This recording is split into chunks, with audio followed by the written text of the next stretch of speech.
As Yu-Gi-Oh! Legacy of the Duelist Link Evolution is on the horizon, I thought now would be a better time than any to explore the past of Yu-Gi-Oh! Video games. Yu-Gi-Oh! Games have always been this weird medium of experiencing Yu-Gi-Oh! For me. They ditched the need to collect cards in real life and give you a way to experience Yu-Gi-Oh! Without the need for a playmat or card sleeves. They've never attempted to go full anime with a cinematic story experience, or at least make one that doesn't involve so many text boxes.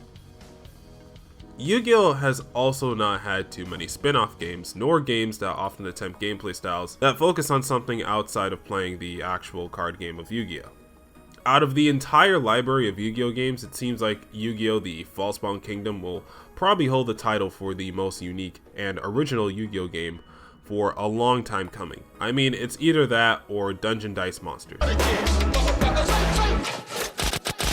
You wretched mortal! So pretty much every other Yu-Gi-Oh! Game, whether story driven or not, was held up on the backbone of playing the card game of Yu-Gi-Oh! Which is cool and all, but it seems there's a bit of an oversight here. Ho, ho, ho, ho! Prepare yourself!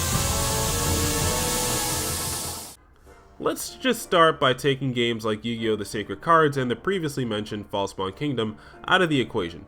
Sacred Cards had a good rendition of Battle City for a Game Boy game, and almost played Yu-Gi-Oh! Like normal, but it decided adding typing advantages was something Yu-Gi-Oh! Needed when it most definitely was not.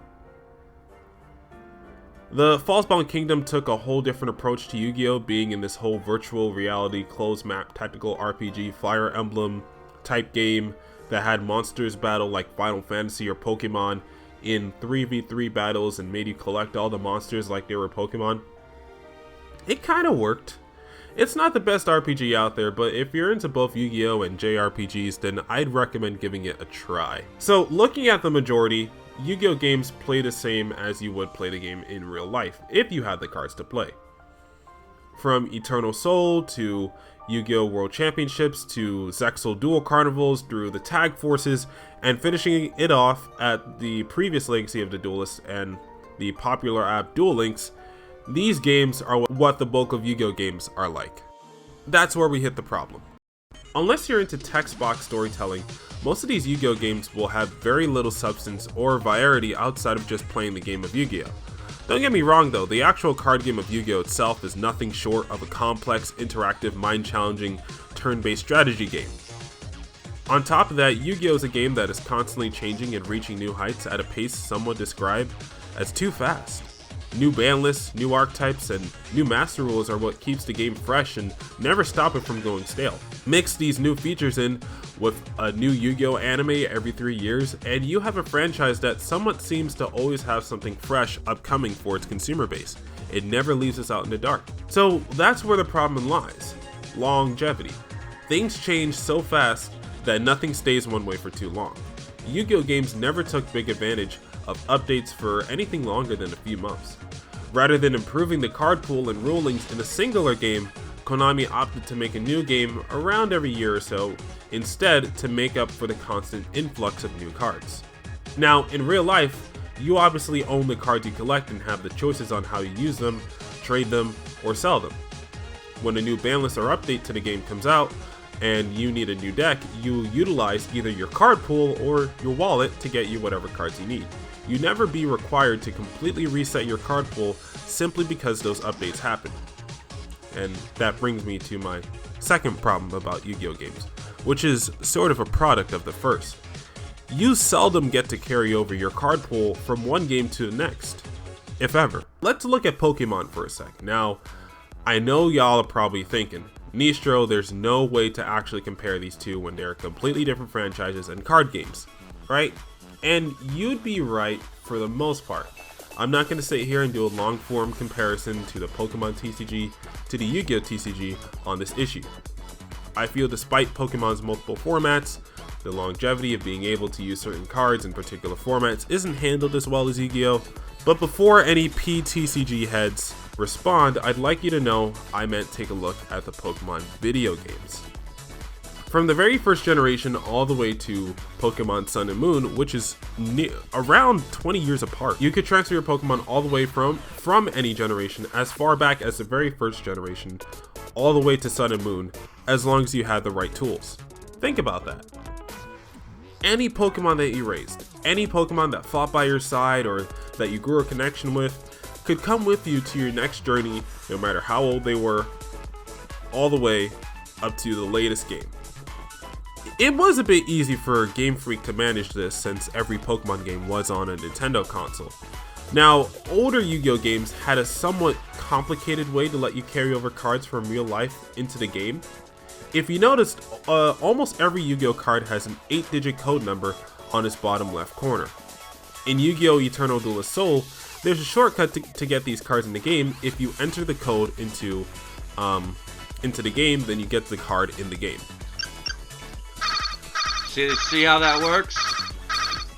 I read it off the card I have. Now, back in those days, the internet wasn't as prominent, so for the most part, if kids wanted to get these cards in the game, you'd either need to have the cards in real life or the 2003 Game Boy Advance cheat guidebook. Yu-Gi-Oh cards today still have those codes on them. To this day! Nowadays, if we had a system like that, all you'd need to do is Google to look up every card you need, and it would kind of ruin the point of progressing through the game itself. At that point, they might as well just give us access to the entire Yu-Gi-Oh card library from the beginning and just save us the trouble. I'm balling, man. But Konami doesn't want to do that for some reason. I dance, man. I'm balling, man. I'm balling. Now, Yu-Gi-Oh! Dual Transfer for the Nintendo Wii had a different idea on how to transfer your cards from real life into the game. Konami tried creating a scanner that could scan cards in real life so that you can use them in-game. It would probably be a long, tedious pain, like to put a whole deck into the thing, since to read them you'd have to go card by card by card, and you couldn't put holos, like you couldn't put certain rarities in. Like, it would have been hard to differentiate what cards would have been allowed and what cards wouldn't have been allowed. The good news is that most of the people who played Dual Transfer never actually had to go through that tedious process, and that's because the scanner was actually never released outside of Japan because it didn't work properly and had too many issues. You can see it's supposed to be sold separately, and you can actually use your cards in the game. Supposedly, can't use magazine cards, special editions, sneak preview cards, holographic rare cards, or token cards. Put your card in like it shows in the picture, like it has a jump destroyer in there. The game seems alright too. I'm gonna get a Tag Force 5 instead for now. And the point is that Pokemon kept transferring Pokemon between games consistent for so long across multiple games and consoles, so it wouldn't have been impossible for Konami to do something of the sort. At the very least, in Tag Force, you could just download someone's save data from online to get all the cards immediately. So it's not like the worst situation ever if you're a level 100 hacker like myself.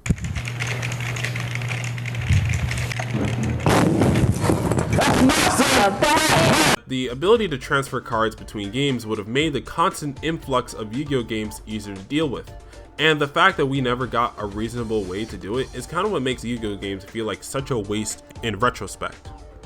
Realizing this creates one big question for this game series. Who are these Yu-Gi-Oh games for? Despite what I said earlier about Yu-Gi-Oh always seeming to have something in store for fans of all kinds, casual and competitive, the games don't always feel like they're correctly tapping into neither the casual nor the competitive market. So if you're not one already, imagine you're a competitive Yu-Gi-Oh player, spending money and trading for the best cards in the format. Maybe you got a plug who just gives you the cards for free, I don't know. You spend hours playtesting in preparation of every big event that you have the capability to attend. If you ignore stuff like exclusive pre-order cards, what worth is a Yu-Gi-Oh video game to you? Every Yu-Gi-Oh player in the know is already familiar with platforms like Dueling Book or apps like Yu-Gi-Oh Pro. If you're not aware, Dueling Book is a website where you can create a profile and essentially have access to every card in the game at once to build your deck and play online with other people. Yu-Gi-Oh Pro is the same thing, except it's a more polished, downloadable app resembling how games would play, except you play with other people online. So you can choose your format and usually have access to OCG exclusive and anime cards as well. So with platforms like these, why would a Yu-Gi-Oh video game even be necessary? Why spend time grinding through a low-effort story and buying make-believe packs to get cards that you've already have access to if you were playing on Yu-Gi-Oh Pro or Dueling Book? which, if it wasn't clear already, are both free programs. It seems redundant to spend money on a product that does little to make itself stand out and has more hassle and grind than what it's worth. These are why these games don't really survive and have very little purpose for existence for those who are actively into Yu-Gi-Oh! So the question comes up again, like, who are these games for? It's not like these games don't sell, because all in all, people buy these games. There is an audience out there that wants these games to continue, and that's the casual market.